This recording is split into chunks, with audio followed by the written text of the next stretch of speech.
সুপ্রিয় বন্ধুরা, আসসালামু আলাইকুম। দ্বিতীয় ক্রিকেটার হিসেবে টি-20-তে ডাবল সেঞ্চুরি নারিনের।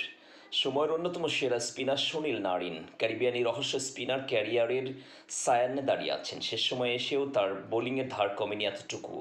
গতকাল আইপিএলে সানরাইজ হায়দরাবাদের বিপক্ষে শিকার করেছেন 1 উইকেট, আর তাতেই একটি রেকর্ড স্পর্শ করেছেন এই অভিজ্ঞ স্পিনার। কলকাতা নাইট রাইডার্সের হয়ে গতকাল 4 ওভার বোলিং করে 30 রানের বিনিময়ে নারিন পেয়েছেন 1 উইকেট। এ নিয়ে কলকাতার জার্সিতে 200 উইকেটের মাইল ফলক স্পর্শ করলেন তিনি। ছেলেদের টি-20 ক্রিকেটে কোনো একটি দলের হয়ে 200 বা এর বেশি উইকেট নেওয়া দ্বিতীয় ক্রিকেটার বিশ্বের হচ্ছেন তিনি। এর আগে শুধুমাত্র সীমিত প্যাটেল এই কীর্তি করতে পেরেছেন।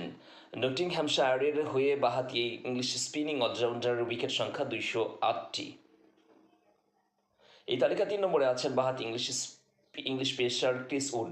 ইংল্যান্ডের আরেক দল হ্যাম্পশায়ারের হয়ে 199 উইকেট নিয়েছেন তিনি।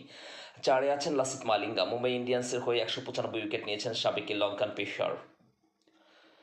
গ্লুস্টারশায়ারের হয়ে 193 উইকেট নিয়ে 5-এ আছেন ইংলিশ পেসার ডেভিড পেইন। এই তালিকা 6-এ আছেন জাসপ্রীত বুমরা। মুম্বাই ইন্ডিয়ান্সের হয়ে 168 উইকেট নিয়ে 6 নম্বরে আছেন তিনি। সবাই অসংখ্য ধন্যবাদ। আল্লাহ হাফেজ।